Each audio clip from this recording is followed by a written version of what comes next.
വചനവർഷം തിരുവചനവർഷം വചനവർഷം തിരുവചനവർഷം നിന്നിൽ വസിച്ചിടാൻ തിരുവചനവർഷം നിന്നിൽ വസിച്ചിടാൻ വചനമാരി പൊഴിക്കണേ ദൈവമേ തിരുവചനമാക്കി തീർക്കണേ എന്നെയും. ഈശോ മിശിഹായ്ക്ക് സ്തുതിയായിരിക്കട്ടെ. മലങ്കര കത്തോലിക്കാ സഭ ഒരുക്കുന്ന വചന വിചിന്തന പരിപാടിയിലേക്ക് എല്ലാവർക്കും സ്നേഹപൂർവ്വം സ്വാഗതം ചെയ്യുന്നു. വചനവർഷത്തിൻ്റെ എല്ലാ പ്രാർത്ഥനകളും മംഗളങ്ങളും സ്നേഹത്തോടു കൂടി നേരുന്നു. നമ്മളുടെ ക്ലാസ്സുകളും നമ്മളുടെ പഠനങ്ങളും ഒക്കെ മുൻപോട്ട് പോവുകയാണ്. ആമോസ് പ്രവാചകന്റെ പുസ്തകത്തിലൂടെയാണ് നമ്മൾ കഴിഞ്ഞ ആഴ്ചകളിലൊക്കെ യാത്ര ചെയ്തത്. പ്രവാചകന്മാരുടെ പുസ്തകങ്ങൾ, അല്ലെങ്കിൽ പ്രൊഫറ്റിക് ലിറ്ററേച്ചർ, പ്രവാചക ഗ്രന്ഥങ്ങളുടെ ഒരു പഠനമാണ് നമ്മൾ നടത്തുക. അതിൻ്റെ പ്രത്യേകതകളും അതിൻ്റെ ദൈവശാസ്ത്രവുമൊക്കെയാണ് ഈ ദിവസങ്ങളിലൊക്കെ നമ്മൾ കേട്ടുകൊണ്ടിരിക്കുന്നത്, പഠിച്ചുകൊണ്ടിരിക്കുന്നത്. കഴിഞ്ഞ ആഴ്ചയിൽ ആമോസിന്റെ പുസ്തകത്തിൻ്റെ ഒന്നാമത്തെ ഭാഗത്തെക്കുറിച്ചുള്ള സൂചനകളായിരുന്നു നിങ്ങൾക്ക് നൽകിയത്. പ്രത്യേകിച്ച് ആമോസിന്റെ പുസ്തകത്തിൻ്റെ ഒന്നാമത്തെ ഭാഗം ഞാൻ നേരത്തെ സൂചിപ്പിച്ചതുപോലെ 3 ഭാഗങ്ങളായിട്ടാണ് ഇത് രേഖപ്പെടുത്തിയിരിക്കുക. 2 പ്രധാനപ്പെട്ട തിന്മകൾക്കെതിരെ, ഇസ്രായേലിന്റെ തിന്മകൾക്കെതിരെ പ്രവാചകനായ ആമോസ് ജൂദ ദേശത്ത് നിന്നുകൊണ്ട് സംസാരിക്കുന്ന രംഗമാണ് നമ്മൾ കാണുന്നത്. 2 പ്രധാനപ്പെട്ട തിന്മകളാണ് അരാജകത്വം അല്ലെങ്കിൽ ഐഡോളേട്രി, കർത്താവിൻ്റെ ഏകദൈവത്തെ മറന്ന് ബഹുദൈവങ്ങളുടെ പിന്നാലെ പോകുന്ന ഇസ്രായേലിന്റെ സംസ്കാരം. രണ്ടാമത്തേതാണ് അതിൽ നിന്ന് ഉത്ഭവിക്കുന്ന അനീതികളും അധാർമികതയും, സോഷ്യൽ ഇൻജസ്റ്റിസ്. ഈ 2 തിന്മകൾക്ക് എതിരെയാണ് ആമോസ് പ്രവാചകൻ ഇസ്രായേൽ ജനത്തിന് മുമ്പിൽ ദൈവത്തിന്റെ ശബ്ദം ഉയർത്തുന്നത്.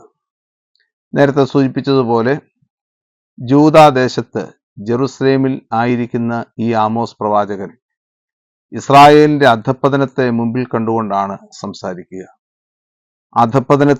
ഇസ്രായേലിന്റെ അധപ്പതനത്തിലൂടെ ഒരു ജനത മുഴുവനും അസീറിയയുടെ പിടിയിലേക്ക് അമർന്നു കഴിയുമ്പോൾ തിരികെ വന്ന് ജെറുസലേമാകുന്ന വലിയ ഗൃഹത്തിലേക്ക്, ദേവാലയത്തിലേക്ക് പ്രവേശിക്കുവാൻ ആഹ്വാനം ചെയ്യുക കൂടിയാണ് പ്രവാചകനായ ആമോസ് തൻ്റെ പ്രവചനങ്ങളിലൂടെ.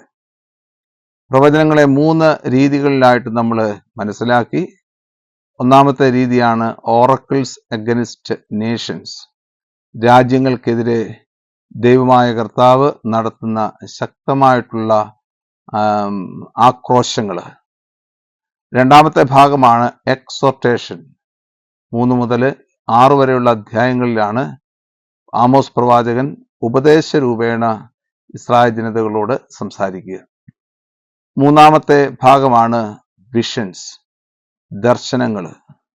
ആമോസ് പ്രവാചകന്റെ പുസ്തകത്തിന്റെ മാത്രം സവിശേഷതയായിട്ട് നിൽക്കുന്ന ഭാഗമാണ് ദർശനങ്ങൾ. അത് മറ്റു പുസ്തകങ്ങളിലും ഉണ്ടെങ്കിൽ തന്നെയും ഈ പുസ്തകത്തിൻ്റെ ദർശനങ്ങൾക്കൊരു പ്രത്യേകതയുണ്ട്. ആ പ്രത്യേകത ആ ഭാഗം പഠിപ്പിക്കുമ്പോൾ ഞാൻ നിങ്ങൾക്ക് പറഞ്ഞു തരുന്നതായിരിക്കും.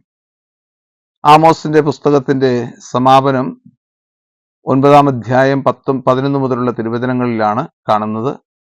ഇസ്രായേൽ ജനത്തെ മുഴുവനെയും വാഗ്ദാന ദേശത്തേക്ക്, ജൂദാദേശത്തേക്ക്, തകർന്നുപോയ ദാവീദിന്റെ കൂടാരം ഉയർത്താൻ വേണ്ടിയിട്ട് ക്ഷണിക്കുന്നതാണ് യഥാർത്ഥത്തിൽ നമ്മൾ കാണുന്നത്. ആദ്യ ഭാഗത്തിന്റെ പ്രത്യേകതകളെക്കുറിച്ച് പറയുകയായിരുന്നു കഴിഞ്ഞ ആഴ്ചയിൽ. പ്രത്യേകിച്ച് ആദ്യ ഭാഗങ്ങളിൽ കാണുന്നത് പല രാജ്യങ്ങളെയും ദേശങ്ങൾക്കെതിരെ പ്രവാചകനായ ആമോസ് സംസാരിക്കുകയാണ്. ദമാസ്കസ് എന്ന് പറയുന്ന ദേശം, ഗാസ എന്ന് പറയുന്ന ദേശം, ടയർ എന്ന് പറയുന്ന ദേശം, അതുപോലെ തന്നെ അമ്മോൻ, ഏദോം, പിന്നെ മോവാബ് എന്നീ രാജ്യങ്ങൾ, ജൂദ എന്ന് പറയുന്ന രാജ്യം, ഏറ്റവും അവസാനമായി ഇസ്രായേൽ എന്ന് പറയുന്ന രാജ്യം. ഈ രാജ്യങ്ങൾക്കെതിരെ പ്രവാചകൻ ഉയർത്തുന്ന അല്ലെങ്കിൽ അവരുടെ അവിശ്വസ്തതയ്ക്ക് ദൈവമായ കർത്താവ് കൊടുക്കുന്ന ശിക്ഷയെക്കുറിച്ച് ഓർമ്മിപ്പിക്കുകയാണ് പ്രവാചകൻ ചെയ്തത്. കാരണം രണ്ട് രീതിയിലുണ്ട് എന്ന് ഞാൻ സൂചിപ്പിച്ചു. ഒന്നാമത്തെ കാരണം ഇതാണ്: ഇസ്രായേൽ ജനത ഇവരുടെയൊക്കെ വേദനകളിൽ നിന്നും ഈ ദേശങ്ങൾക്കും രാജ്യങ്ങൾക്കും സംഭവിച്ച അവരുടെ ജീവിതത്തിൽ കടന്നു വന്നിട്ടുള്ള എല്ലാവിധത്തിലുള്ള ദുർഗ്രഹമായിട്ടുള്ള കാര്യങ്ങളിൽ നിന്നും ഇസ്രായേൽ എന്ന് പറയുന്ന ദേശം പഠിക്കണം. അതുവഴിയായി ഈ ജനം തിരിച്ച് വാഗ്ദാന ദേശത്തിലേക്ക് പ്രവേശിക്കണം. അതാണ് ഒന്നാമത്തെ കാര്യമെങ്കിൽ, രണ്ടാമത്തെ കാര്യം അല്പം കൂടി വിശാലമായിട്ടാണ് നമ്മൾ മനസ്സിലാക്കുക. അതിപ്രകാരമാണ്: ഈ പറഞ്ഞ ദേശങ്ങളെല്ലാം തന്നെ ദൈവത്തിൻ്റെ ദേശങ്ങൾ തന്നെയാണ്. ദൈവമായ കർത്താവാണ് ഇവയെല്ലാം രൂപീകരിച്ചത്. നോഹയുടെ കാലത്തുണ്ടായ പ്രളയത്തിന് ശേഷം നോഹയുടെ 3 മക്കളായ ഷേം, ഹാം, യാഫത്ത് എന്നീ പറയുന്ന 3 മക്കളിലൂടെ ഉത്ഭവിച്ച ദേശങ്ങളാണ് ഈ ദേശങ്ങളെല്ലാം തന്നെ.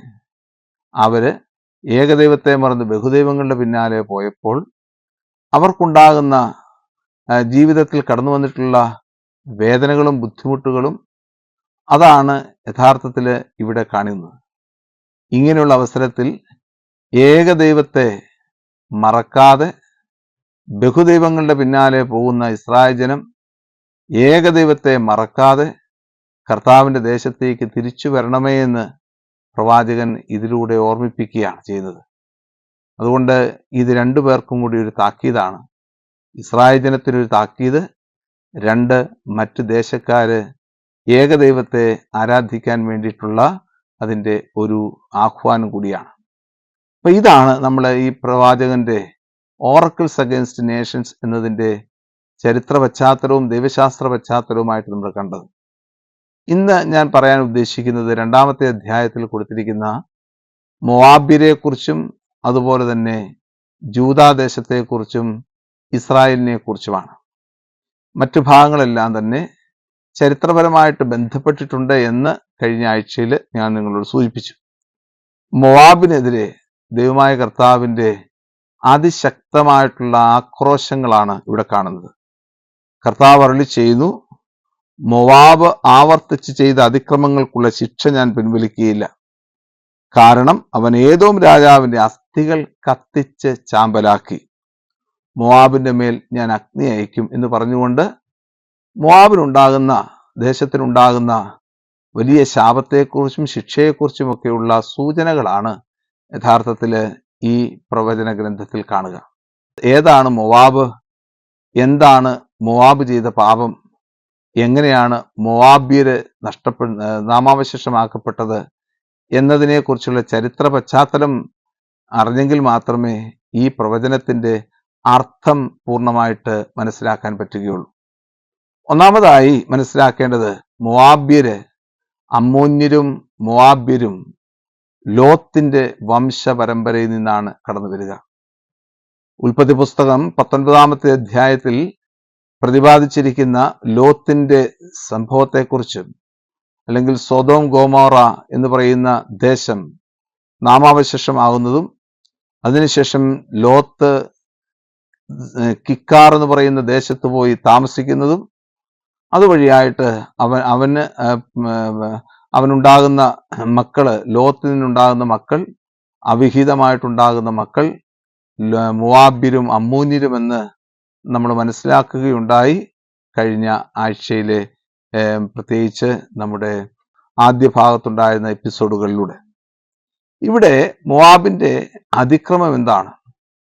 ഏദോമിനെ കത്തിച്ച് ചാമ്പലാക്കി എന്നതാണ് അതിക്രമം. അതിലുപരിയായി മോവാബിന്റെ ദേവനെക്കുറിച്ചൊന്ന് മനസ്സിലാക്കുന്നത് നല്ലതാണ്. മൊളേക്കോ ദേവൻ എന്നാണ് മോവാബിലെ ദേവനെക്കുറിച്ച് പറയുന്നത്. ആരാണ് ഈ മൊളോക്കോ ദേവൻ? ആ മൊളോക്കോ ദേവന്റെ പ്രത്യേകത എന്താണ്? ഇസ്രായേലിന്റെ ചരിത്രത്തിൽ, പ്രത്യേകിച്ച് വിശുദ്ധ ഗ്രന്ഥത്തിൽ നമ്മൾ കാണുന്ന നരബലി, നടക്കുന്ന ഒരു സ്ഥലമാണ് ഈ മോവാബ്യ ദേശം എന്ന് പറയുക. അമ്മോന്യർക്ക് ഒരു ദൈവം ഉണ്ടായിരുന്നു. അമ്മോന്യ ദൈവത്തിന്റെ പേരാണ് കെമോഷ്. എന്നാൽ മോവാബ് ദേശക്കാരുടെ ഒരു ദൈവമാണ് മൊളേക്കോ ദേവൻ. ഈ ദേവന്റെ മുമ്പിൽ, ആ ദേവന്റെ പ്രീതിക്കായി അവിടെ ഉണ്ടായിരുന്ന ആളുകൾ മോവാബ്യർ എന്ത് ചെയ്തിരുന്നു? കുഞ്ഞുങ്ങളെ ബലിയായിട്ട് അർപ്പിച്ചിരുന്നു. അങ്ങനെയാണ് പിൽക്കാലങ്ങളിൽ ഗേഹന്ന എന്ന വാക്ക് പോലും കടന്നു വരിക. കാരണം കുഞ്ഞുങ്ങളെ ബലിയായിട്ട് അർപ്പിക്കുമ്പോൾ അവരുടെ അസ്ഥികൾ എപ്പോഴും കത്തിക്കൊണ്ടിരിക്കും. പാതാളത്തിന് അല്ലെങ്കിൽ നരകത്തിന് കൊടുത്തിരിക്കുന്ന അവസ്ഥ പോലും കത്തിച്ചാമ്പലാകാത്ത അല്ലെങ്കിൽ കത്തി എരിഞ്ഞു തീരാത്ത എപ്പോഴും തീയുള്ള ദേശമെന്നാണ് നരകത്തിന് കൊടുത്തിരിക്കുന്ന വിശേഷണം. അതുകൊണ്ടാണ് ഗേഹന്ന, ഹിന്നോൻ താഴ്വാരം എന്നൊക്കെ അതിനെ വിശേഷിപ്പിക്കുക. മോവാബ് ഇസ്രായേലിന്റെ ട്രാൻസ് ജോർദാൻ ഭാഗത്തായിരുന്നുവെങ്കിൽ ഹിന്നോൻ താഴ്വാരം ജെറുസലേമിലായിരുന്നു ഉണ്ടായിരുന്നത്. പിന്നീടാണ് വളരെ വർഷങ്ങൾക്ക് ശേഷമാണ് ഇങ്ങനെയുള്ള ട്രഡീഷൻ ഹിന്നോൻ താഴ്വാരവുമായിട്ട് ബന്ധപ്പെടുത്തിയത്.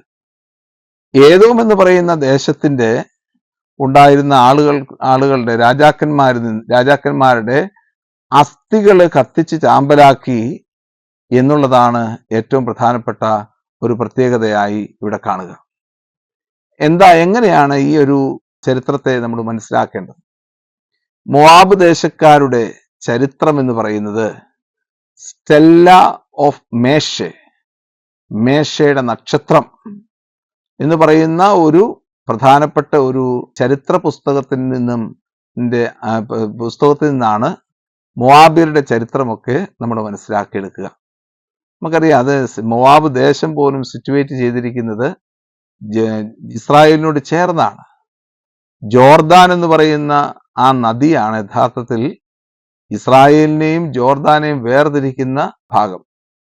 അതിന്റെ ഭൂപ്രകൃതി, ഇസ്രായേലിന്റെ ഭൂപ്രകൃതി മനസ്സിലാക്കുമ്പോൾ ഇസ്രായേലിനെയും ജോർദാനെയും വേർതിരിക്കുന്ന ഈ ജോർദാൻ നദി കാണാൻ പറ്റും. മോവാബ് ദേശം ജോർദാന്റെ ഇക്കരെ ആയതുകൊണ്ടാണ് ഇതിനെ ട്രാൻസ് ജോർദാൻ എന്ന് വിശേഷിപ്പിക്കുക. അപ്പോൾ അതിനുശേഷമാണ് അതിന്റെ താഴ്വാരമാണ്, അതിന് തൊട്ട് മുകളിലുള്ള ഭാഗമാണ് അമ്മോൻ എന്ന് പറയുന്ന സ്ഥലം. അതിന്റെ താഴ്വാരമാണ് യഥാർത്ഥത്തിലെ ഏദോം എന്ന് പറയുന്ന സ്ഥലത്ത്.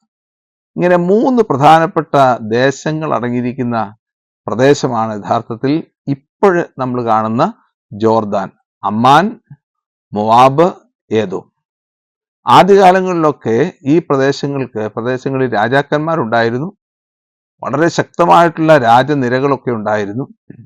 അതുകൊണ്ടാണ് സംഖ്യയുടെ പുസ്തകത്തിന്റെ 21-ാമത്തെ അധ്യായം മുതൽ അല്ലെങ്കിൽ 20-ാമത്തെ അധ്യായം മുതൽ കാദേശ് ബെർണയിൽ നിന്ന് ഇസ്രായേൽ ജനം യാത്ര തിരിക്കുമ്പോൾ ഏദോം എന്ന് പറയുന്ന ദേശത്തിന്റെ ബോർഡറിൽ കൂടെ പോയി മോവാബ് എന്ന് പറയുന്ന ദേശത്തിലേക്ക് പ്രവേശിക്കുന്നു എന്നൊക്കെ നമ്മൾ വിശുദ്ധ ഗ്രന്ഥത്തിൽ നമ്മൾ കാണുന്നത്. അതുകൊണ്ട് മോവാബ്യ ദേശം എന്ന് പറയുന്നത് അതിശക്തമായിട്ടുള്ള ഒരു രാഷ്ട്രമുണ്ടായിരുന്ന സ്ഥലമാണ്. മോവാബ് ദേശക്കാരെ കുറിച്ച് നമുക്ക് വീണ്ടും റഫറൻസുകൾ സംഖ്യയുടെ പുസ്തകത്തിലുണ്ട്.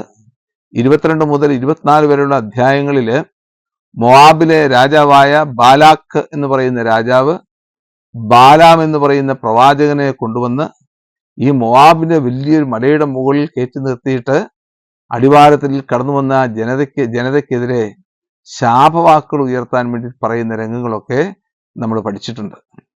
എന്തു തന്നെ ആയാലും ഇങ്ങനെയുള്ള ഒരു സാഹചര്യം മൊളോക്കോ ദേവനെ അർപ്പിക്കുന്ന ബലിയർപ്പണത്തോട് ബന്ധപ്പെട്ട ഒരു സാഹചര്യമാണ് യഥാർത്ഥത്തിൽ ഇങ്ങനെ ഈ മോവാബിനെതിരെ കൊടുത്തിരിക്കുന്ന പാപം എന്ന് പറയുക. അതിനുള്ള ശിക്ഷ എന്താണ്? മോവാബിന്റെ മേൽ ഞാൻ അഗ്നി അയക്കും, കെറിയാത്തിന്റെ ശക്തി ദുർഗങ്ങളെ അത് വിഴുങ്ങും, ആർപ്പുവിളികളുടെയും അട്ടഹാസങ്ങളുടെയും കാഹളധ്വനിയുടെയും ഇടയിൽ മോവാബ് നശിച്ചു പോകും. അവരുടെ ഇടയിൽ നിന്ന് രാജാവിനെ ഞാൻ വിച്ഛേദിച്ചു കളയും, അവനോടൊപ്പം അവന്റെ പ്രഭുക്കന്മാരെ ഞാൻ വധിക്കും. ഇത്രമാത്രം ശക്തമായിട്ടുള്ള ഒരു ശിക്ഷയാണ് മോവാബ് ദേശക്കാർക്ക് കൊടുക്കുക. പിൽക്കാലങ്ങളിൽ മോവാബ്, പ്രത്യേകിച്ച് ഇസ്രായേലിലെ ജൂദാദേശം വാഗ്ദാന ദേശത്ത് നിന്ന് ബാബിലോണിലേക്ക് പോയ നാൾ മുതൽ തന്നെ മോവാബ് ദേശക്കാര് വളരെ ശോഷിച്ചു പോകുന്നതായിട്ട് കാണാൻ പറ്റും. മോവാബ് മാത്രമല്ല ഏദോംകാരും പോകുന്നതായി ഓബദ്ദിയായുടെ പുസ്തകം നമ്മളെ ഓർമ്മിപ്പിക്കുന്നുണ്ട്. ഇതാണ് മോവാബ് ചെയ്ത വലിയ പാപവും അവർക്ക് അനുഭവിക്കേണ്ടി വന്ന ശിക്ഷയും. വീണ്ടും അടുത്ത ഒരു ദേശത്തെക്കുറിച്ച് പറയുന്നത് 4-ാമത്തെ വാക്യം മുതൽ 2-ാമത്തെ അധ്യായം 4-ാമത്തെ വാക്യം മുതൽ പറയുന്നുണ്ട്. അത് ഇപ്രകാരമാണ്: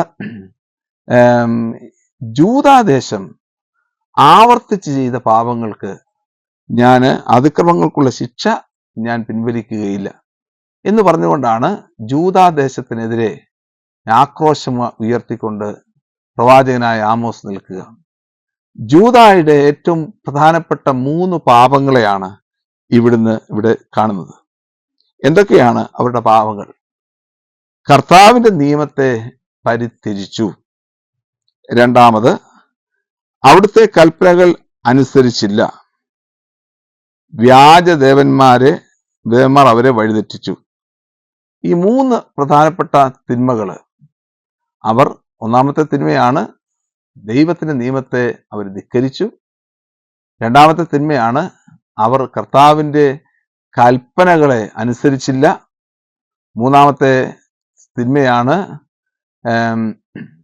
അവര് പാപത്തിലേക്ക് വഴുതി വീണു, അല്ലെങ്കിൽ മറ്റു ദേവന്മാർ അവരെ വഴിതെറ്റിച്ചു എന്നുള്ള സംഗതി. വ്യാജദേവന്മാർ പോലും അവരെ വഴിതെറ്റിച്ചു. അതുകൊണ്ട് എന്താണ് ഇവിടെ പറയുന്നത്? ഇവിടെ കാണുന്നത് കർത്താവിന്റെ നിയമത്തെ പരിത്യജിച്ചു എന്ന് പറയുമ്പോൾ തന്നെ അവിടെ വചനഭാഗത്തിൽ ഹെബ്രായ ഭാഷയിൽ കൊടുത്തിരിക്കുന്നത് ഇപ്രകാരമാണ്. അവരെന്താണ്? ആൽ മഅസാം യത്ത് തോറാത്ത് അദോണായി എന്ന് പറഞ്ഞു കഴിഞ്ഞാൽ, മആസ് എന്ന വാക്ക് ഹെബ്രായ ഭാഷയിൽ ഒരു വലിയ ഒരു വാക്കാണ്. പല വചനഭാഗങ്ങളിലും, പ്രത്യേകിച്ച് സാമുവേലിന്റെ 1-ാമത്തെ പുസ്തകത്തിന്റെ 8-ാമത്തെ അധ്യായം മുതൽ കൊടുത്തിരിക്കുന്ന ഒരു വാക്കാണ് മആസ് എന്ന് പറയുന്ന വാക്ക്. അതിന്റെ അർത്ഥം ഇതാണ്: പരിത്യജിക്കുക എന്നുള്ളതാണ്. കാരണം ഇസ്രായേൽ ജനം ദൈവത്തിന്റെ മുമ്പിൽ ഒരു രാജാവിനെ ആവശ്യപ്പെട്ടു. ആ രാജാവിനെ ആവശ്യപ്പെട്ട് അവര് സാമുവേലിന്റെ മുമ്പിൽ നിന്ന് പറയുമ്പോൾ സാമുവേലിനോട് കർത്താവ് പറയുകയാണ്, അവർ നിന്നെയല്ല എന്നെയാണ് പരിത്യജിച്ചത്. അവിടെ വാക്ക് ഉപയോഗിച്ചിരിക്കുന്നത് ഇത് തന്നെയാണ്, മആസ്. അവർ പരിത്യജിക്കുക എന്നുള്ള വാക്കാണ്. എന്താണ് അവർ പരിത്യജിച്ചത്, അല്ലെങ്കിൽ അവർ മാറ്റിവെച്ചത്? അവര് നിസ്സംഗമായിട്ട് നിന്നത് ദൈവത്തിന്റെ കൽപ്പനകളെ, തോറാത്ത് അദോണായി, ദൈവിക നിയമങ്ങളെ അവർ പരിത്യജിച്ചു. യഹൂദർക്കാണ് ദൈവിക നിയമങ്ങൾ കൊടുത്തിരുന്നത്. ഇത് മോവാബ്യരുടെ ശിക്ഷയോ മോവാബ്യരുടെ പാപമോ അമ്മോന്യരുടെ പാപമോ ഏദോമ്യരുടെ പാപമോ ഓരോന്നുമല്ല ജൂദാദേശക്കാരുടെ പാപം എന്ന് പറയുക. ആ പാപം എന്ന് പറയുന്ന അല്പം കൂടി കട്ടിയുള്ള പാപമാണ്. കാരണം ദൈവിക നിയമങ്ങളെ ലംഘിക്കുകയും തന്നിഷ്ടം പോലെ അവർ സഞ്ചരിക്കുകയും ജീവിതത്തെ ദൈവത്തോട് ചേർത്ത് വയ്ക്കാതെ അന്യദേവന്മാരുടെ പിന്നാലെ പോവുകയും ചെയ്ത ഒരു സംസ്കാരമായിരുന്നു ജൂദാദേശത്തിന്റെ സംസ്കാരമെന്ന് തിരുവചനം നമ്മെ ഓർമ്മിപ്പിക്കുകയാണ്. അപ്പോൾ ഇതാണ് യഥാർത്ഥത്തിൽ ജൂദായ്ക്ക് കടന്നു വന്നിരിക്കുന്ന പാപം. ജൂദായുടെ ശിക്ഷ എന്താണ്? അതാണ് പറഞ്ഞത്, ജൂദായ്ക്ക് മേൽ ഞാൻ അഗ്നി അയക്കും, ജെറുസലേമിന്റെ ശക്തി ദുർഗങ്ങളെ അത് വിഴുങ്ങും. ജെറുസലേമിനെ നശിപ്പിക്കുന്ന സാഹചര്യം, അഗ്നി അയച്ചുകൊണ്ട് ജെറുസലേമിനെ നശിപ്പിക്കാൻ പോവുകയാണ്. തുടർന്ന് വരുന്ന രാജാക്കന്മാരുടെ ചരിത്രങ്ങളിലൊക്കെ ഹെസക്കിയായുടെ കാലഘട്ടത്തിന് ശേഷം മനാസയുടെ കാലഘട്ടത്തിലും, മനാസെ അമോന്റെ കാലഘട്ടത്തില്, ജോസിയയുടെ കാലഘട്ടത്തില്, സെദക്കിയയുടെ കാലഘട്ടത്തില്, ഇങ്ങനെയുള്ളവരുടെ ഒക്കെ കാലഘട്ടത്തില് ജൂദാദേശത്തിനുണ്ടായിരുന്ന അതിശക്തമായിട്ടുള്ള വെല്ലുവിളികളെ മുഴുവനെയും ഇവിടെ അവതരിപ്പിക്കുകയാണ് വിശുദ്ധ ഗ്രന്ഥകാരൻ ചെയ്യുന്നത്. അതുകൊണ്ട് തന്നെ ഈ വിശുദ്ധ ഗ്രന്ഥ ഭാഗം, ആമോസിന്റെ പുസ്തകത്തിൽ കൊടുത്തിരിക്കുന്ന ഈ ഭാഗം പിൽക്കാലങ്ങളിൽ കൂട്ടിച്ചേർക്കപ്പെട്ടതാണ് എന്ന് വേണമെങ്കിൽ നമുക്ക് അനുമാനിക്കാം. ഇനി അടുത്ത ഒരു രാജ്യത്തെക്കുറിച്ചാണ് വളരെ മനോഹരമായിട്ട് വിശുദ്ധ ഗ്രന്ഥത്തിൽ രേഖപ്പെടുത്തിയിരിക്കുക. ഏറ്റവും അവസാനം രാജ്യങ്ങളെയൊക്കെ കണക്കുകളെല്ലാം എടുത്തതിന് ശേഷം, ഇസ്രായേൽ ജനത്തിന്റെ ചുറ്റുമുള്ള എല്ലാ ദേശങ്ങളെയും ഒക്കെ എടുത്തതിന് ശേഷം പ്രവാചകൻ കോൺസെൻട്രേറ്റ് ചെയ്യുന്നത് ഇസ്രായേൽ എന്ന് പറയുന്ന ദേശത്തെക്കുറിച്ചാണ്. 2-ാമത്തെ അധ്യായം 6 മുതൽ തുടങ്ങുന്ന ഇസ്രായേലിനെതിരെയുള്ള പ്രവചനം ഏകദേശം 16-ാമത്തെ വാക്യത്തിലാണ് നിൽക്കുന്നത്. 10 വാക്യങ്ങളിലാണ് ഇസ്രായേലിന്റെ തിന്മകളും ആ തിന്മകൾക്ക് ദൈവമായ കർത്താവ് കൊടുക്കുന്ന ശിക്ഷയെക്കുറിച്ചുമുള്ള വിചിന്തനങ്ങൾ കൊടുത്തിരിക്കുന്നത്. എന്താണ് ഇസ്രായേലിന്റെ പാപം? 2 രീതിയിലുള്ള പാപങ്ങളാണ് ഇസ്രായേൽ ചെയ്തത് എന്ന് ആരംഭത്തിലേ ഞാൻ നിങ്ങളോട് പറഞ്ഞിട്ടുണ്ട്. 1-ാമത്തെ പാപമാണ് ഏകദൈവത്തെ മറന്ന് ബഹുദൈവങ്ങളുടെ പിന്നാലെ പോവുക. അത് തെറ്റ് ചെയ്തത് ജൂദാദേശവും തെറ്റ് ചെയ്തു. അതുകൊണ്ടാണ് നമ്മൾ പറഞ്ഞത്, അവർ ദൈവത്തിന്റെ പ്രമാണങ്ങളെ, കൽപ്പനകളെ അവര് നിരാകരിച്ചു, അവര് പരിത്യജിച്ചു. അതുകൊണ്ടാണ് അവർ അന്യദേവന്മാരുടെ പിന്നാലെ പോവുകയും കർത്താവിന് ഹിതമായ രീതിയിൽ പ്രവർത്തിക്കാതിരിക്കുകയും ചെയ്തു. ഇവിടുത്തെ 2-ാമത്തെ പാപമാണ് അല്പം കൂടി ശക്തമായ ഭാഷയില് ഇസ്രായേലിനെതിരെ ആമോസ് കൊടുക്കുന്ന ഭാഗം. എന്താണ് അവരുടെ പാപം? എന്താണ് ഇസ്രായേൽ ആവർത്തിച്ചത്? എന്താണ് അവർക്ക് ചെയ്ത? അവർ നീതിമാന്മാരെ വെള്ളിക്ക് വിൽക്കുകയും ഒരു ജോഡി ചെരുപ്പിന് വേണ്ടി സാധുക്കളെയും. 2-ാമത്തത്, പാവപ്പെട്ടവരുടെ തല അവർ പൂഴിയിൽ ചവിട്ടി മെതിക്കുന്നു, ദരിദ്രരെ വഴിയിൽ നിന്ന് തള്ളി മാറ്റുന്നു, അപ്പനും മകനും ഒരേ യുവതിയെ പ്രാപിക്കുന്നു, അങ്ങനെ അവർ എൻ്റെ വിശുദ്ധ നാമത്തിന് കളങ്കം വരുത്തുന്നു. ഇതാണ് പാപം എന്ന് പറയുന്നത്. ഏകദേശം ഇസ്രായേൽ ചെയ്ത പാപങ്ങള് സോഷ്യൽ ഇൻജസ്റ്റിസ് എന്നുള്ള പാപമാണ്. സാമൂഹ്യ തിന്മയ്ക്കെതിരെ അല്ലെങ്കിൽ സാമൂഹ്യമായിട്ടുള്ള അനീതി, സാമൂഹ്യ നീതിയെ വിസ്മരിച്ചുകൊണ്ട് അനീതിപരമായിട്ടുള്ള പ്രവർത്തനങ്ങളിലൂടെ പ്രവർത്തിച്ചു. സാമൂഹ്യ നീതി എന്താണ് എന്ന് നമുക്കൊക്കെ അറിയാം. കൊടുക്കേണ്ടവന് കൊടുക്കുക എന്നുള്ളതാണ് സാമൂഹ്യ നീതി. അർഹിക്കേണ്ടവന് കിട്ടുക. ഇവിടെ ദരിദ്രനെന്നോ ദരിദ്രനെന്നോ അല്ലെങ്കിൽ പണക്കാരനെന്നോ ഭേദമില്ലാതെ എല്ലാവരെയും ഒരുപോലെ കാണണം എന്നുള്ള നിയമത്തെ അതിശക്തമായ രീതിയിൽ ലംഘിക്കുന്ന ഒരു സംസ്കാരമാണ് യഥാർത്ഥത്തിൽ ഇസ്രായേലിന്റെ സംസ്കാരമെന്ന് ഈ വചനഭാഗത്തിലൂടെ നമ്മളെ ഓർമ്മിപ്പിക്കുകയാണ്. എന്തൊക്കെയാണ് അവർ ചെയ്തതെന്ന് നമുക്കറിയാം. 1-ാമത്തെ കാര്യമാണ്, നീതിമാന്മാരെ വെള്ളിക്ക് വിൽക്കുന്നു, ഒരു ജോഡി ചെരുപ്പിന് വേണ്ടി സാധുക്കളെ. നമുക്കറിയാം, പഴയ നിയമ ചരിത്രത്തിൽ ഒരു നീതിമാനെ വെള്ളിക്ക് വിൽക്കുന്ന ചരിത്രം നമുക്കറിയാം. അതിപ്രകാരമാണല്ലോ ജോസഫിന്റെ ചരിത്രം, അല്ലേ? ജോസഫിനെ മിതിയാങ്കാർക്ക് വിൽക്കുന്ന ചരിത്രം. എന്തിനാണ് വിൽക്കുക എന്ന വാക്ക് ഇവിടെ ഉപയോഗിച്ചിരിക്കുന്ന വാക്ക് ഹെബ്രായ ഭാഷയിൽ ഉപയോഗിച്ചിരിക്കുന്ന വാക്ക് തന്നെ വളരെ രസകരമാണ്. ഇതിപ്രകാരമാണ് കൊടുത്തിരിക്കുന്നത്. മഹാർ എന്നുള്ള വാക്കാണ് ഹെബ്രായ ഭാഷയിൽ കൊടുത്തിരിക്കുന്നത്. മഹാർ എന്നുള്ള വാക്ക്, അത് മലയാളത്തിലേക്ക് ട്രാൻസ്ലേറ്റ് ചെയ്ത് കഴിഞ്ഞാൽ വിൽക്കുക എന്നുള്ളതൊക്കെയാണ്. എങ്കിൽ തന്നെയും ഈ ഒരു വാക്ക് ന്യായാധിപന്മാരുടെ പുസ്തകത്തില് വളരെയധികം പ്രസക്തമായിട്ട് നിൽക്കുന്ന ഒരു വാക്കാണ്. കാരണം ന്യായാധിപന്മാരുടെ പുസ്തകത്തിന്റെ ഓരോ ഭാഗങ്ങളും എടുത്തു കഴിയുമ്പോൾ നമ്മൾ കാണുന്നത് ഇപ്രകാരമാണ്: ഇസ്രായേൽ ജനം തിന്മ ചെയ്തു, ദൈവമായ കർത്താവ് ഈ ജനത്തെ അവരുടെ ശത്രുക്കൾക്ക് വിറ്റു എന്നാണ് പറയുന്നത്. ദൈവമായ കർത്താവ് ശത്രുക്കൾക്ക് കൊടുത്തു. അവിടെയും കൊടുത്തിരിക്കുന്ന വാക്ക് മഹാർ എന്നാണ്. അപ്പൊ വിൽക്കുക എന്ന് പറഞ്ഞു കഴിഞ്ഞാൽ അതിന്റെ ഉടമസ്ഥത നഷ്ടപ്പെടുത്തുക എന്നുള്ളതാണ്.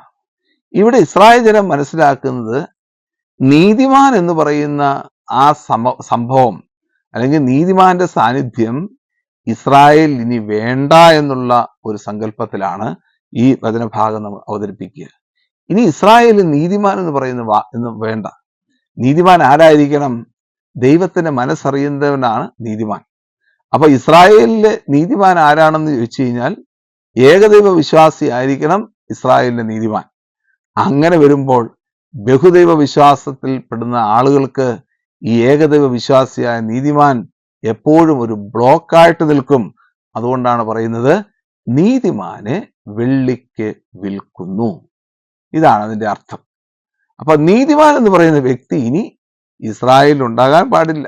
അവൻ വെള്ളിക്കാശിന് അവർ വിറ്റ് കൊടുക്കുകയാണ്. അതുകൊണ്ടാണ് ഈശോയെ 30 വെള്ളിക്കാശിന് കൊടുക്കുന്ന സംഭവങ്ങളൊക്കെ പുതിയ നിയമ ചരിത്രത്തിലെ രേഖപ്പെടുത്തിയിരിക്കുന്നതിന് പിന്നിലുള്ള രഹസ്യമാണ് ഈ ആമോസിന്റെ പുസ്തകത്തിലെ ഇസ്രായേലിന്റെ വലിയ പാപമായിട്ട് മനസ്സിലാക്കേണ്ടത്.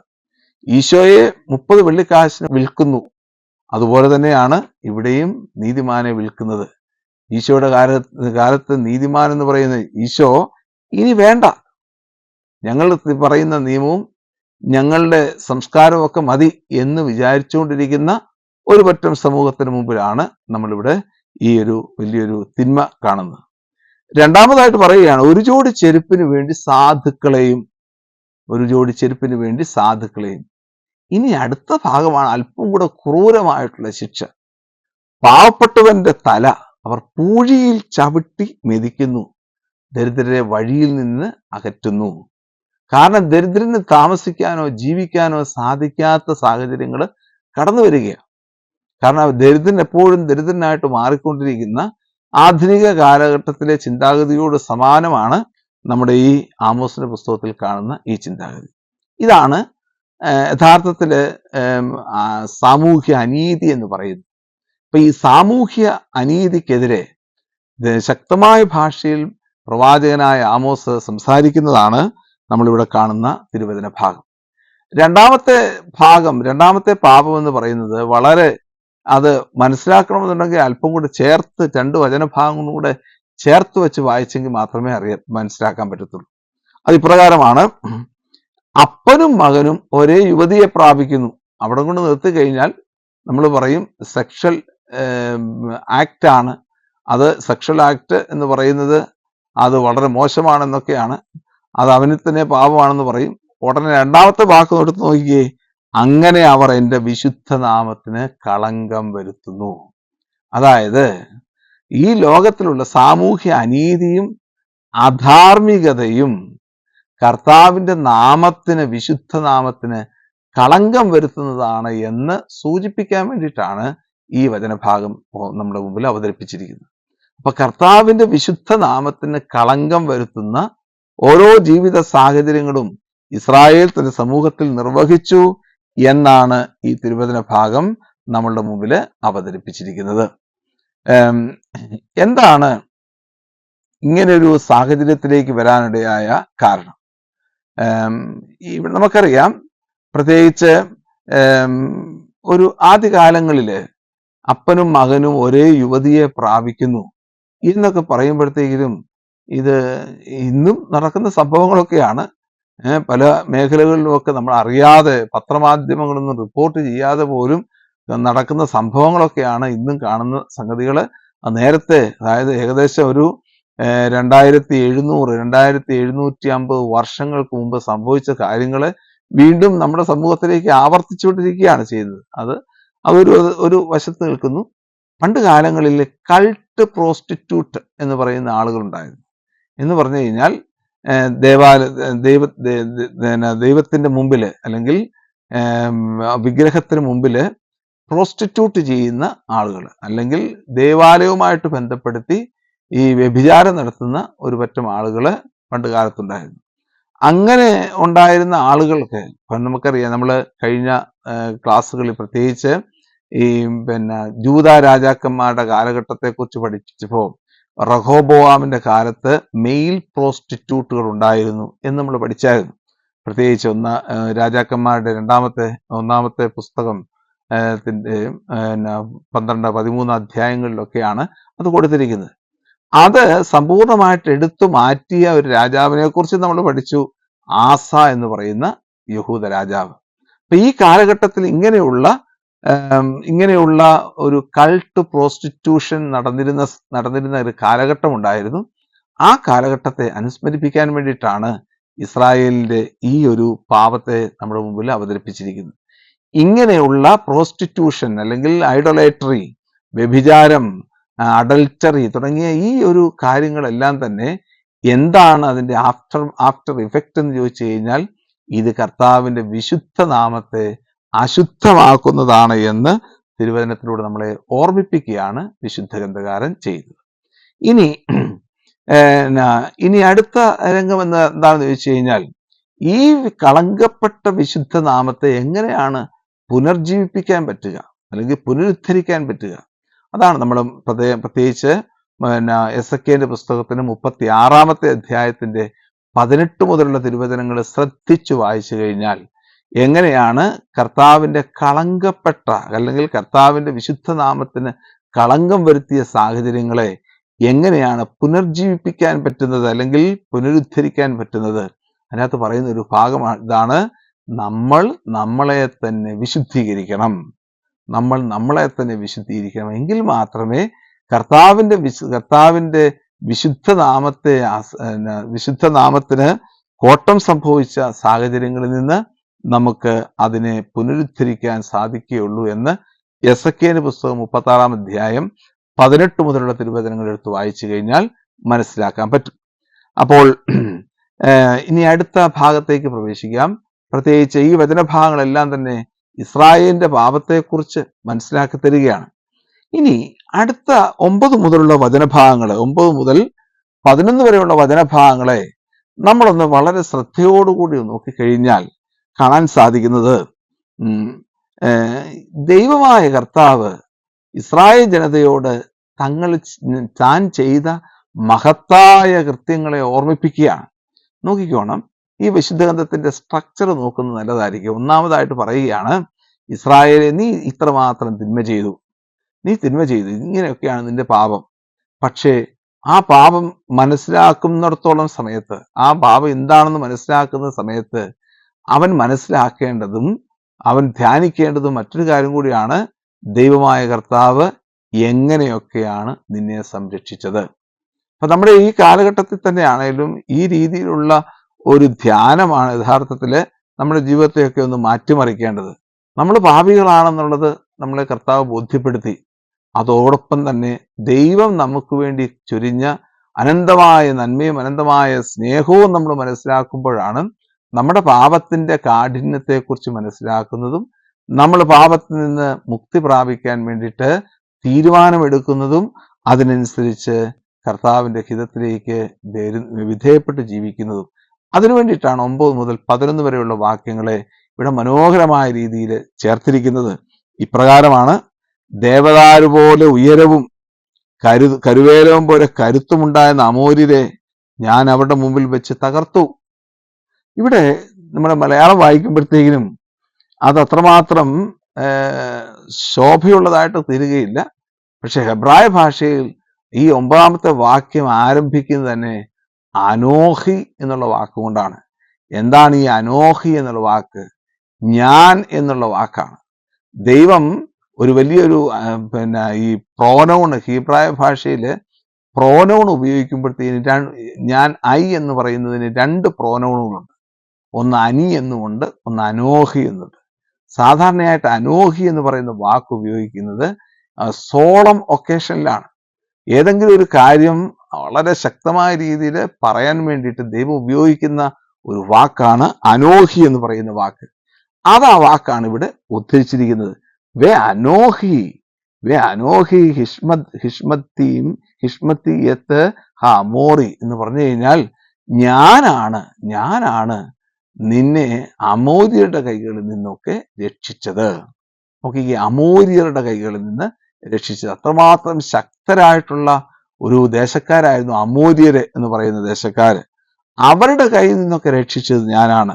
എന്നിട്ട് പറയുകയാണ് അടുത്തത്: അവരുടെ വേരുകളും, മുകളിൽ അവരുടെ ഫലവും താഴെ അവരുടെ വേരുകളും ഞാൻ നശിപ്പിച്ചു എന്ന് പറഞ്ഞാൽ അതിന്റെ അർത്ഥം എന്താണ്? മുകളിൽ അവരുടെ ഫലങ്ങളും. കാരണം ഇവരുടെ ഈ അമോര്യരുടെ പിടിയിൽ അമർന്നപ്പോൾ ഇസ്രായേലിന് കുറച്ചൊക്കെ ഫലങ്ങൾ കിട്ടി. അതുപോലെ തന്നെ ഈ അമോര്യരുടെ ചില ജീവിത സാഹചര്യങ്ങൾ, അതുപോലെ തന്നെ അവരുടെ ചില കസ്റ്റംസ് ആൻഡ് ട്രഡീഷൻസ്, അത് ഇസ്രായേലിന്റെ ജീവിതത്തിന്റെ വേരായിട്ട് മാറി. പറഞ്ഞാൽ മനസ്സിലായെന്ന് തോന്നുന്നു. ഇസ്രായേലിന്റെ വേരായിട്ട് മാറി. കാരണം ഇസ്രായേലിനി അമോര്യരുടെ കൈകളിൽ അകപ്പെട്ടപ്പോൾ ആ ഇസ്രായേലിന്റെ വേരായിട്ട് മാറിയത് അമോര്യരുടെ കൾച്ചറും സിവിലൈസേഷനുമാണ്. എന്ന് പറഞ്ഞാൽ വീണ്ടും ഒന്നുകൂടെ മനസ്സിലാക്കി തരാം. അമോര്യരുടെ പിടിയിൽ അമർന്നുപോയ ഇസ്രായേൽക്കാർ ചിന്തിക്കുന്നതും പ്രവർത്തിക്കുന്നതും അമോര്യരെ പോലെയാണ്. അവരുടെ എല്ലാ വേരുകളും ഫലങ്ങളും ഞാൻ എടുത്ത് കളഞ്ഞു എന്ന് പറഞ്ഞു കഴിഞ്ഞാൽ ഇനിമേൽ ഒരിക്കലും അമോര്യര് നിന്നെ ഭരിക്കാൻ ഇടയാവുകയില്ല എന്നുള്ള വലിയ സൂചനയാണ് തിരുവചനം നമ്മുടെ മുമ്പിൽ തരിക. അതാണ് ഒന്നാമത്തെ കാര്യം. രണ്ടാമത്തെ കാര്യം പറയുന്നത് ഇപ്രകാരമാണ്: ഈജിപ്ത് ദേശത്ത് നിന്ന് നിങ്ങളെ ഞാൻ മോചിപ്പിച്ച് മരുഭൂമിയിലൂടെ 40 വർഷം നയിച്ച് അമോര്യരുടെ ഭൂമി ഞാൻ നിങ്ങൾക്ക് സ്വന്തമാക്കി നൽകി. അപ്പൊ നോക്കിക്കോണം, ഈ അമോര്യർക്ക് എതിരെ ശക്തമായ ഭാഷയിൽ കർത്താവ് സംസാരിക്കുമ്പോൾ, അല്ലെങ്കിൽ അമോര്യരെ ദൈവമായ കർത്താവ് എങ്ങനെയാണ് ഇസ്രായേലിന്റെ ജീവിതത്തിൽ നിന്ന് എടുത്ത് കളഞ്ഞത് എന്നതിനെ സൂചിപ്പിക്കാൻ വേണ്ടിയിട്ട് പറയുകയാണ്. ഇതാ, മരുഭൂമിയുടെ അനുഭവത്തിലൂടെ 40 സംവത്സരം നിങ്ങളെ നടത്തി, അതുവഴിയായി ഒരു വിശ്വാസ ചൈതന്യം നിങ്ങളിലേക്ക് നിക്ഷേപിച്ച് അമോര്യരുടെ വിശ്വാസത്തെ നിങ്ങളിൽ നിന്ന് പറിച്ചെറിഞ്ഞവനാണ് ഞാൻ. ഇതാണ് ആ വചനഭാഗത്തിന്റെ അർത്ഥം എന്ന് പറയുന്നത്. അതായത് അമോര്യരുടെ പിടിയിൽ അമർന്നുപോയ ഇസ്രായേൽ ജനം ഇസ്രായേൽ ജനത്തെ ദൈവം രക്ഷിച്ചത് ഈ 40 വർഷത്തെ ഈ ഈജിപ്തിന്റെ മരുഭൂമിയിലൂടെയുള്ള അവരുടെ യാത്രയിൽ വിശ്വാസത്തിന്റെ ഊർജം പകർന്ന് കർത്താവിന്റെ സ്നേഹത്തിനെ കുറിച്ചുള്ള വിശ്വാസം അവരുടെ മേൽ ആഴപ്പെടുത്തി അവിടെ നിന്ന് അവരുടെ ഈ അമോര്യരുടെ വേര് പറിച്ച് കളഞ്ഞ് അവരെ നശിപ്പിക്കുക ചെയ്യുന്നത്. ഇതാണ് ദൈവത്തിന്റെ ദൈവജനത്തെ എങ്ങനെയാണ് ദൈവമായ കർത്താവ് കൊണ്ടുപോയത് എന്നതിനെ കുറിച്ചുള്ള സൂചനയാണ് പ്രധാനമായിട്ടും ഇവിടെ തരുന്നത്. ഇനി അടുത്ത വീണ്ടും പറയുന്നത്, ഇസ്രായേൽ ജനത്തെ മരുഭൂമിയുടെ അനുഭവത്തിൽ നിന്ന് കൊണ്ടുവരുന്നു. അതെല്ലാം പറയുമ്പോൾ ഇവരുടെ വിശ്വാസത്തെ ഊന്നിപ്പറയുക. ഈ ഇസ്രായേലിന്റെ വിശ്വാസത്തെ ഊന്നിപ്പറഞ്ഞുകൊണ്ട് അവർക്ക് ദൈവമായ കർത്താവ് കൊടുക്കുന്ന വലിയ ഒരു അനുഗ്രഹം, അത് സാക്രിഫൈസിലേക്ക് അല്ലെങ്കിൽ ബലിയർപ്പണത്തിലേക്ക് നയിക്കുന്നതാണ് എന്ന് തിരുവചനം നമ്മെ ഓർമ്മിപ്പിക്കുകയാണ്. അങ്ങനെ പല കാര്യങ്ങളും ദൈവമായ കർത്താവ് ചെയ്ത പല കാര്യങ്ങളും ഇവിടെ അനുസ്മരിക്കുകയാണ് പ്രധാനമായിട്ടും വിശുദ്ധ ഗ്രന്ഥകാരൻ ചെയ്യുന്നത്. ഈ ഇസ്രായേലിനെ കുറിച്ചുള്ള പ്രബോധനങ്ങൾ നടത്തുമ്പോൾ പറയുന്നത്. അതുകൊണ്ടാണ് നമ്മൾ 11-ാമത്തെ വാക്യത്തിലേക്ക് നമ്മൾ പ്രവേശിക്കാൻ പോകുന്നത്. അതിനു മുൻപായിട്ട് നമുക്ക് സമയം സമാഗതമായതുകൊണ്ട് എന്തൊക്കെയാണ് ഇസ്രായേലിന്റെ പാപങ്ങളും വീണ്ടും പാപങ്ങളെക്കുറിച്ചുള്ള ഒരു സൂചനകളാണ് പ്രധാനമായിട്ടും 11-ാമത്തെ വാക്യത്തിലൂടെ നമുക്ക് തരുന്നത്. ഇസ്രായേൽ ദൈവമായ കർത്താവ് ചെയ്ത ഓരോ സംഭവങ്ങളെയും 11-ാമത്തെ വാക്യം മുതൽ നമ്മൾ അനുസ്മരിപ്പിക്കുന്നുണ്ട്. അത് നമുക്ക് അടുത്ത എപ്പിസോഡിലേക്ക് വരുമ്പോഴത്തേക്കിനും കേൾക്കുകയും മനസ്സിലാക്കുകയും പ്രാർത്ഥിക്കുകയും ചെയ്യാം. ദൈവം നമ്മെ അനുഗ്രഹിക്കട്ടെ.